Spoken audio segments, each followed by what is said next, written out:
Claustrophobia when the walls shrink. The elevator doors are closing.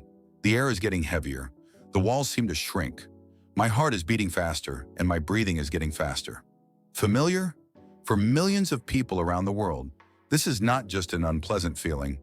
It's a reality called claustrophobia. Hello, welcome to our channel. Today we will dive into the world of one of the most common fears of humanity, the fear of confined spaces. According to research, about 12% of the world's population suffers from some form of claustrophobia. This is more than the population of Japan and Mexico combined. And today we will find out why our brain is so afraid of small spaces, how it affects life, and most importantly, how to deal with it. Claustrophobia is an irrational fear of confined spaces. But what happens in our brains when we find ourselves in a cramped room? When a person with claustrophobia gets into a confined space, the amygdala, the part of the brain responsible for emotional responses, activates the fight or flight mode. Adrenaline is released, heart rate increases, blood pressure increases. But claustrophobia isn't just a fear of small spaces. This is the fear of finding yourself in a situation from which there is no quick way out. It can be an elevator, an MRI scanner, a plane, a crowded bus, or even a fitting room in a clothing store. Let me tell you the story of Alex, a 34-year-old architect whose life has changed dramatically due to claustrophobia. It all started with an ordinary ride in the elevator, which was stuck between floors for 40 minutes.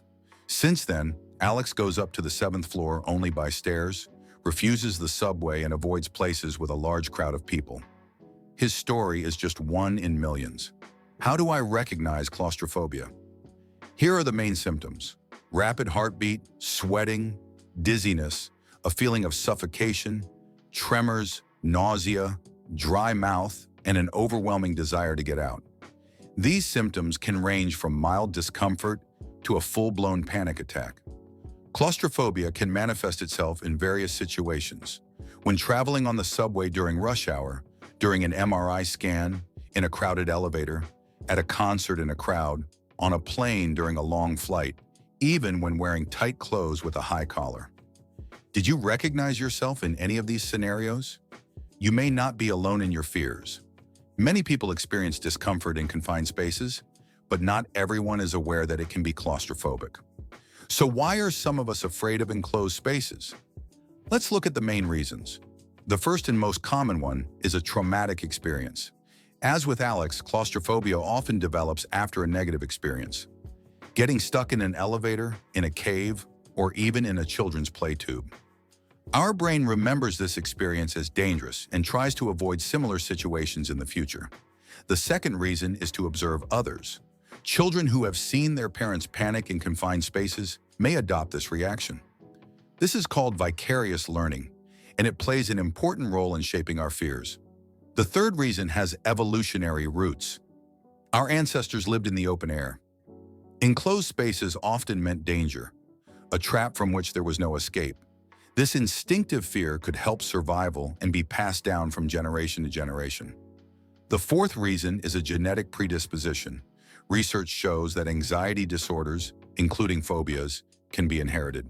If your parents or close relatives suffer from claustrophobia, you have a higher chance of developing this fear. Finally, neurobiological factors. In some people, the areas of the brain responsible for fear are more active or have unusual connections to other parts of the brain. This may make them more susceptible to developing phobias, including claustrophobia. But you know what? Understanding the causes is the first step to overcoming fear. And now we will talk about how millions of people successfully cope with claustrophobia. Maria, a 42-year-old teacher, has avoided elevators and subways all her life. When the doctors gave her an MRI scan, she faced a real challenge. An MRI machine is a narrow tube in which you need to lie still for up to 40 minutes. For a person with claustrophobia, a real nightmare. But Maria didn't give up. Together with her therapist, she developed a plan of action. At first, she just stared at the MRI machine. Then she would lie down next to him. Then inside, but with the possibility to leave at any time. Gradually, step by step, she was able to pass a full examination. Maria's story demonstrates the effectiveness of the method of systematic desensitization, a gradual, controlled encounter with fear. This is one of the most effective ways to overcome phobias. And here's another amazing story. John, a commercial airline pilot, was terrified of enclosed spaces as a child. Who would have thought it? His method is a deep understanding of your fear. He learned everything about airplanes, how ventilation systems work, and what safety protocols are in place. Knowledge overcame fear. Today, John not only flies by himself, but also helps passengers with aerophobia overcome their fears. He says, "When you understand how the cabin of an airplane works, how many security systems are provided in it, fear recedes before logic." These stories show that claustrophobia is not a sentence. With the right approach, you can not only deal with fear, but also turn it into a source of strength. Now, the most important thing is practical methods of dealing with claustrophobia. The first and most effective method is cognitive behavioral therapy, or CBT. This is the gold standard for treating phobias. CBT helps to change negative thoughts and behavioral patterns. For example, if you think, "I'm going to suffocate in this elevator," the therapist will help you replace this thought with a more realistic one. Elevators are well ventilated, and millions of people use them every day without any problems. The second method is relaxation techniques. They help to cope with the physical manifestations of fear. One of the simplest and most effective is deep breathing. Inhale for 4 counts, hold for 2, exhale for 6. This activates the parasympathetic nervous system and reduces stress levels. Progressive muscle relaxation and mindfulness meditation are also helpful. The third method is systematic desensitization, which we have already mentioned in Maria's story. This method involves a gradual, controlled encounter with fear. At first, just imagine an enclosed space, then look at it from afar. Get closer, enter for a short time, and gradually increase your stay time. It is important to move at your own pace, take your time, and celebrate every success, even the smallest one. The fourth method is the use of modern technologies, such as virtual reality. VR allows you to safely simulate frightening situations. You can find yourself in an elevator or an MRI scanner, knowing that at any time you can remove your glasses and return to a safe reality. Studies show the high effectiveness of VR therapy for the treatment of claustrophobia. The fifth method is medication. Beta blockers help reduce physical symptoms, such as rapid heartbeat. Antidepressants can be useful for long-term treatment, especially if claustrophobia is combined with other anxiety disorders. Anxiolytics, such as benzodiazepine, may provide short-term relief, but they should only be taken under medical supervision because of the risk of addiction. The sixth method is support groups. Connecting with people who understand your fear can be incredibly therapeutic. You will learn that you are not alone, and you will be able to exchange strategies for overcoming fear.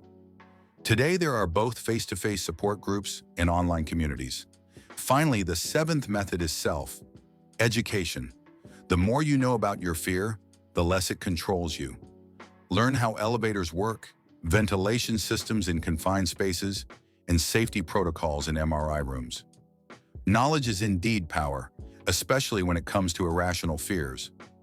Remember that overcoming a phobia is a marathon, not a sprint. Be patient with yourself and celebrate even small victories. I want to share with you some practical tips that can help you when you find yourself in a confined space and feel the approach of panic. First, focus on your breathing. Take a deep breath in through your nose, then slowly exhale through your mouth. Repeat several times. This simple action can significantly reduce your anxiety level. Second, use the 5-4-3-2-1 grounding technique. Find 5 things you see, 4 things you can touch, 3 sounds you hear, 2 smells you smell, and 1 taste. This technique brings you back to the present moment and distracts you from worrying thoughts. Third, use positive statements. Repeat phrases like, "I'm safe," "This is temporary," or "I can handle it." It may seem simple, but our brain does respond to such statements, especially if we repeat them regularly. Fourth, visualize a safe, open space. It can be a beach, a field, mountains, any place where you feel calm and free. Imagine it in detail, including sounds, smells, and sensations. And fifth, if possible, find a security anchor, something you can see or hold that reminds you of security. It can be a photo of a loved one on your phone, a special keychain, or even just the feel of an engagement ring on your finger.